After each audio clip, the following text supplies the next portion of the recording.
ఓం మహాగణాధిపతయే నమః. ఓం గురుభ్యో నమః. ఓం శ్రీమాత్రే నమః. పరమేశ్వర స్వరూపమైనటువంటి జ్యోతిష, వాస్తు మరియు ఇతర అనేకమైనటువంటి శాస్త్రములను మనకు అందించినటువంటి మహర్షులకి నమస్కారం.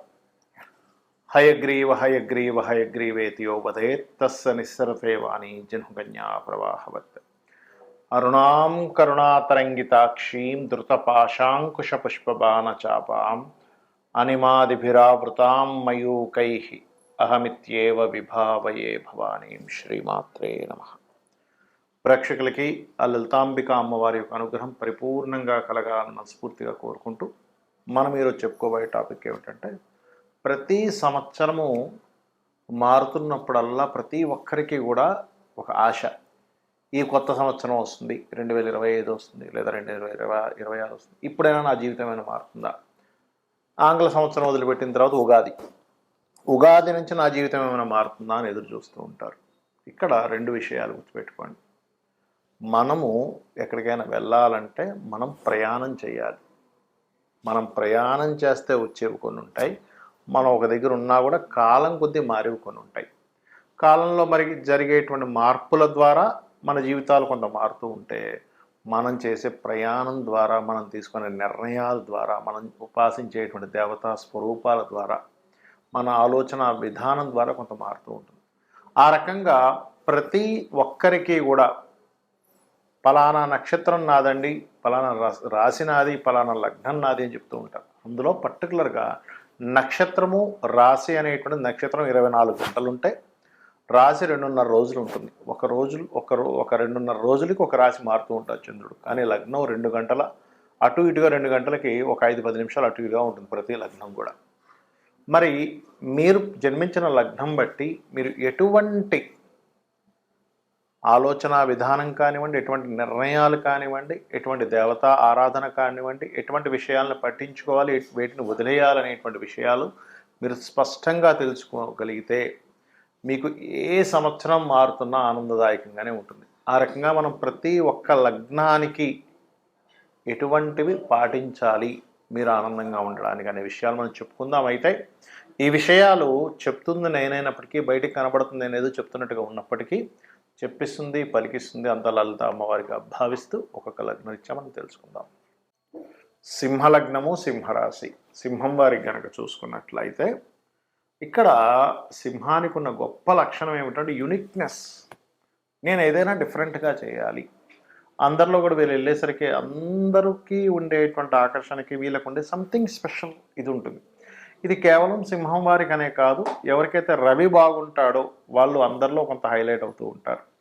ఎవరికైతే లగ్నాధిపతి రవితో కలిసి ఉంటాడో, అలా అస్తంగత దోషంలోకి వెళ్ళిపోయి కలవడం కాదు, అస్తంగత దోషం లేకుండా దగ్గరగా ఉండడం, లేదా రవి రాసుల్లో ఉంటాడు, లేకపోతే ఏదైనా మంచి శుభగ్రహాలతో కనెక్ట్ అయి ఉంటాడో లగ్నాధిపతి, వాళ్ళకు కూడా ఒక 10 మందిలో వీళ్ళు ఒక హైలైట్ అవుతుంటారు, 100 మందిలో వీళ్ళు హైలైట్ అవుతూ ఉంటారు. ఆ లక్షణాలు ఉంటాయి. అయితే సింహలగ్నానికి ఉండే గొప్ప లక్షణం ఏమిటి అంటే, వీళ్ళకి లిక్నెస్ కానివ్వండి, డిఫరెంట్గా వీళ్ళు కనబడడం కానివ్వండి, లుక్ వైజ్గా కానివ్వండి, ఆలోచన విధానంలో కానివ్వండి, ఒక డిఫరెంట్ ఇది మాత్రం వీళ్ళకు ఉంటుంది. అది గొప్ప.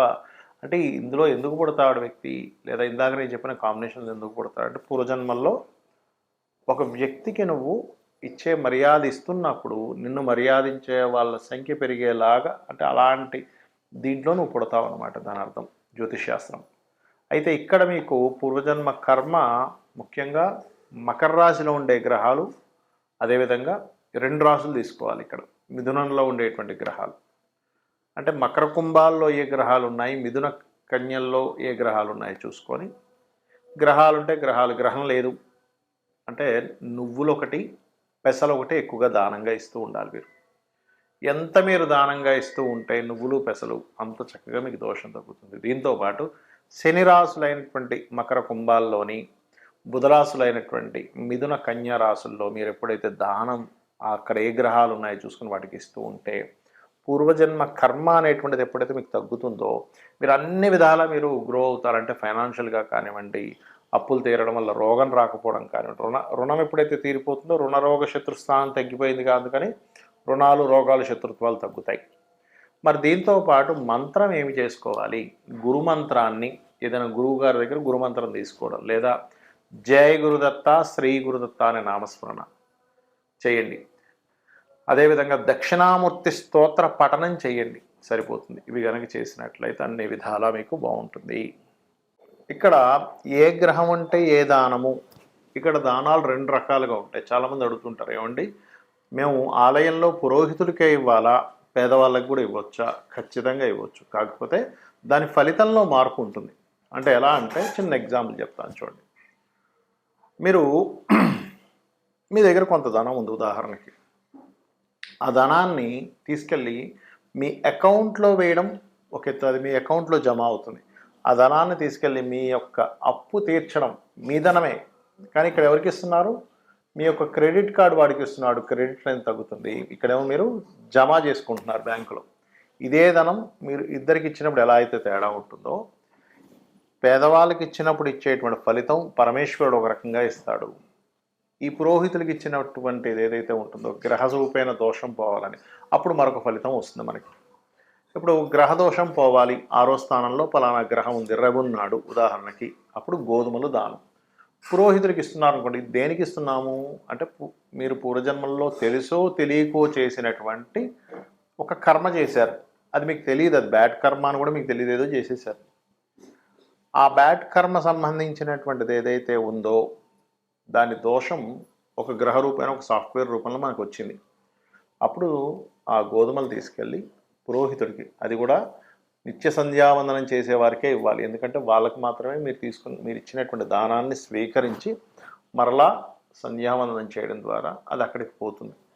అలా మీ సంకల్పం చెప్పుకొని, ఇందులో కూడా చాలా వేరియేషన్స్ ఉన్నాయి. చాలామంది ఏమంటుంటారంటే నాకు ఫోన్ చేసి, ఏమండి టెంపుల్కి వెళ్ళాము దానం ఇద్దామని, అక్కడ ఆ మూలను పెట్టేసి వెళ్ళిపోండి అన్నారు, అలా ఇస్తే మనకి ఫలితం వస్తుందా అని అడుగుతుంటారు. నేను ఒకటి చెప్తాను, మీరు ఒక బ్యాంకు వెళ్ళారు, మీది ఏదో ఎందులోనో ఒక బ్యాంకులో మీకు అకౌంట్ ఉంది, అక్కడికి వెళ్ళి ఆ బ్యాంకులో ఒక మూలం ధనాన్ని పెట్టేసి వచ్చేసారు. మీరు మీ అకౌంట్లోకి వెళ్తుందా? వెళ్ళదు. ఎందుకు వెళ్ళదు అంటే, మీరు ఆ బ్యాంకు వెళ్ళాలి, అక్కడ లైన్లో నిలబడాలి, రిసిప్ట్ రాయాలి, కౌంటర్లో ఇవ్వాలి, వాళ్ళు అందులోపల దాన్ని ఫీడ్ చేసుకొని మీకు ఒక రిసిప్ట్ ఇస్తారు. మళ్ళీ ఎస్ మీ అకౌంట్లోకి 10,000 రూపాయలు వెళ్ళాయి, ఈ 5 రూపాయలు వెళ్ళాయి, ఈ 500 రూపాయలు వెళ్ళాయి, ఓ 1,00,000 రూపాయలు వెళ్ళిందని మీరు వాళ్ళు రాసుకుంటారు. అప్పుడే మీకు అకౌంట్లోకి వస్తుంది, మీకు మెసేజ్ వస్తుంది. అంతేగాని ఏదో మూలం పెట్టేస్తే మీకు రాదు కదా. అలాగే అలా ఎవరైనా చెప్తే దాన్ని అలా చేయకండి, దానివల్ల మీకు ఎటువంటి ఉపయోగం ఉండదు, గుర్తుపెట్టుకోండి. బ్రాహ్మణుడికి దానం తీసుకొని జపం చేయడం ద్వారా ఆయనకు కూడా కొంత ఫలితం వస్తుంది. జపం చేయకపోతే ఆయనకి మంచి ఫలితం రాదు. జపం చేస్తే మీ దగ్గర దానం తీసుకొని ఆయన మరలా గాయత్రి చేసుకున్నందుకు ఆయనకి అమ్మవారి అనుగ్రహం పెరుగుతుంది, మీకు దోషం పోతుంది. కాబట్టి ఈ రకంగా మరి పేదవాళ్ళకి దానం ఇవ్వడం ద్వారా ఎటువంటి ఫలితం వస్తుంది? ఇది పుణ్యాన్ని పెంచుతుంది. అంటే ఇదేంటి, అకౌంట్లో బ్యాలెన్స్ వేయడం లాంటిది. అంటే నెక్స్ట్ జన్మకి మీకు ఒక పుణ్యం పెరుగుతుంది పేదవాడికి ఇచ్చినందుకు. అందుకే కదండి మానవ సేవే మాధవ సేవ అంటూ ఉంటారు. అంటే ఎవరికో పాపం ఆకలితో ఉన్నాడు ఒక వ్యక్తి, తీసుకెళ్ళి భోజనం పెట్టించడం, లేదు ఒక పేదవాడు వాళ్ళ పిల్లలకి స్కూల్ ఫీజులు కట్టలేకపోతున్నాడు, ఇవి 2,000 తీసుకెళ్ళి ఫీజు కట్టేసి అనడం. అంటే నిజంగా అందులో మళ్ళీ అపాత్ర దానం అంటారు. అంటే ఆల్రెడీ బాగా కడుపు నిండున్నవాడికి వాడికి తీసుకెళ్ళి అన్నదానం పెడితే మీకు ఎటువంటి ఫలితం రాదు, గుర్తుపెట్టుకోండి. కాబట్టి అపాత్ర దానం చేయకుండా నిజంగా ఇబ్బంది పడుతున్నారు, పాపం వాళ్ళకి వేరే స్కోప్ లేదు, అటువంటి వారికి ఒక వస్త్రం ఇచ్చాం, అది ఖచ్చితంగా మీకు ఆ పరమాత్మ మీకు వచ్చే జన్మల్లో ఇది పుణ్యంగా మారుతుంది, ఇది గుర్తుపెట్టుకోండి. వీటితో పాటు పితృదేవత ఆరాధన. చాలామంది అంటుంటారు, ఏమండి మాకు లేదండి, మా ఇంట్లో సాంప్రదాయం లేకపోవడం ఏంటి, తల్లికి తండ్రికి తాతలకి మీరు పెట్టడానికి. కాబట్టి అలాంటివి ఏమి కదా, అందరికీ ఉంటుంది పితృదేవత ఆరాధన అనేటువంటిది. అది మొట్టమొదటిగా మీరు భావించాలి. అలాగే ఒక్కొక్క గ్రహానికి ఒక్కొక్క దానం అని చెప్పి ఇందాకన్నాను. దానికి పర్టికులర్గా మీకు రవికి అయితే గోధుమలు, ఎరుపు రంగు వస్త్రము లేదా ఆరెంజ్ కలర్ వస్త్రము, చంద్రుడికైతే స్వచ్ఛమైనటువంటి బియ్యం. మీరు ఎప్పుడు ఏ దానం ఇస్తున్నా కానీ అది మీరు తినడానికి ఎంత శుభ్రమైనటువంటిది తెచ్చుకుంటారో అంత శుభ్రమైనటువంటిదే ఇవ్వాలి. ఎందుకంటే మీరు ఇచ్చే పదార్థాన్ని బట్టి ఫలితం ఉంటుంది. కాబట్టి చంద్రుడైతే బియ్యము. కుజగ్రహ సంబంధించిన దోషం ఉంది, కందులు, ఎరుపు రంగు వస్త్రము. బుధగ్రహానికి సంబంధించినటువంటి బలాన్ని పెంచుకుందాం అనుకుంటున్నారు, దోషం తగ్గించుకుందాం అనుకుంటున్నారు, పెసలు దానంగా ఇవ్వాలి. గురుగ్రహానికి శనగలు, పసుపు రంగు వస్త్రము, అదేవిధంగా శుక్రగ్రహానికి బొబ్బర్లు తెలుపు రంగు వస్త్రము, అదేవిధంగా శనికి నువ్వులు నీలం రంగు వస్త్రము. కొంతమంది నల్ల నువ్వులు వద్దు తెల్ల నువ్వులు అంటున్నారండి, కొంతమంది నల్ల నువ్వులు ఇవ్వాలంటున్నారంటే ఒకటి గుర్తుపెట్టుకొని నువ్వులు ఇవ్వాలి. అయితే తెల్ల నువ్వులు ఎందుకు ప్రిఫర్ చేస్తామంటే వాళ్ళు తినడానికి యోగ్యవంతంగా ఉన్న నల్ల నువ్వులు అయితే అలాగ తినలేరు కదా, అది ఎక్కువగా వేస్టేజ్ అయిపోతుంది అనేటువంటి భావనతో తెల్ల నువ్వులు ఇవ్వాలని చెప్తూ ఉంటాం. అదేవిధంగా రాహువుకైతే మినుములు, కేతువుకైతే ఉలవలు దానంగా ఇవ్వండి. ఈ దానం ఇచ్చేటప్పుడు కూడా నాకేదో డబ్బులు ఉన్నాయి కాబట్టి ఏదో ఇంకా ఈ కార్యక్రమాన్ని చేయాలి కాబట్టి ఇస్తున్నామనే భావనతో ఇచ్చారంటే 1% కూడా మీకు ఫలితం రాదు. తీసుకునే వ్యక్తి కూడా బాబా ఇదేదో నాకు ఇదంతా ఈ దోషాన్నంతా నాకు అంటగడుతున్నాడనే భావంతో తీసుకున్నా కూడా అక్కడ సరిగా ఫలించదు. అంటే ఇచ్చేవాడికి ఫలించదని కాదు, తీసుకునే వ్యక్తికి అది సరైనటువంటి ధర్మాన్ని పాటించనట్టుగా అర్థం దాని అర్థం. కాబట్టి మీరు ఈశ్వర స్వరూపంగా భావిస్తూ ఆ యొక్క పురోహితుడికి కానివ్వండి, పేదవాడికైనా సరే ఈశ్వర స్వరూపంగా భావిస్తూనే మీరు ఆ దానాన్ని ఇవ్వాలి.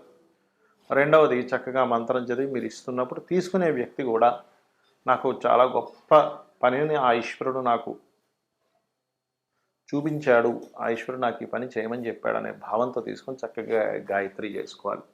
మరొక విషయం ఏంటంటే నిత్యము అంటే ఎటువంటి గ్రహస్థితి ఉన్నా గుర్తుపెట్టుకోండి. మీకు జాతక చక్రం తెలియదండి, నాకు ఏంటో పరిస్థితి అర్థం కావట్లేదు, నాకు ఏ దశ నడుస్తుందో ఏలినాటి శని నడుస్తుందో కేతువో రాహు అర్థం కావట్లేదు అనుకునేవారు ఒకటే చెప్తానండి, నిత్యము ఉదయము సాయంత్రము దీపారాధన చేయండి, పంచోపచార పూజ చేయండి. గంధం పుష్పం ధూపం దీపం నైవేద్యం. నైవేద్యం మీరు ఏదైనా పెట్టచ్చు, ఇదే పెట్టాలి ఇదే అడుగుతుంది అమ్మవారు అనేటువంటిది లేదు. ఫలాపేక్ష రహితంగా పత్రమైనను పుష్పమైనను ఫలమైనను ఉదకమైనను ఎవరైతే ప్రీతితో నాకు సమర్పిస్తున్నారో, ఫలాపేక్ష రహితంగా నాకు ఎవరైతే సమర్పిస్తున్నారో వాటిని నేను ప్రీతిగా స్వీకరిస్తున్నాను అని చెప్తాడు పరమాత్మ. కాబట్టి ఇది చేస్తూ నిత్యము వీలున్నన్నిసార్లు, వీలైతే శనివారాలు ఆదివారాలు మీకు సెలవు ఉన్నప్పుడైనా గోశాలకు వెళ్ళండి. ఒక్క దేవతా ఆలయం మీకు చుట్టుపక్కల ఏదైతే ఉంటుందో మీ ఇంటికి దగ్గరలో ఏది ఉంటుందో ఆ ఆలయానికి ఒక్కసారి అలా వెళ్ళి ఒక ప్రదక్షిణం చేసుకొని చక్కగా దేవుణ్ణి స్మరణ చేసుకొని ఒక 2 నిమిషాలు కూర్చొని వచ్చేసేయండి చాలు. ఇవి గనక మీరు చేయగలిగారు 100% మీకు ఏ ఇంగ్లీష్ సంవత్సరం మారుతున్నా, లేదా ఇప్పుడు ఈ సంవత్సరం అండి ఇప్పుడు తెలుగు సంవత్సరం ఇది మారింది ఈ సంవత్సరం ఎలా ఉంటుంది, ఇవేమీ మీరు భయపడాల్సిన పని లేదు. 100% సర్వదేవతల యొక్క అనుగ్రహము మరియు నవగ్రహాల యొక్క అనుగ్రహము, ఆ లలితాంబిక అమ్మవారి యొక్క అనుగ్రహం మీకు ఉంటుంది, కలగాలని మరోసారి మనస్ఫూర్తి కోరుకుంటూ శ్రీమాత్రే నమః.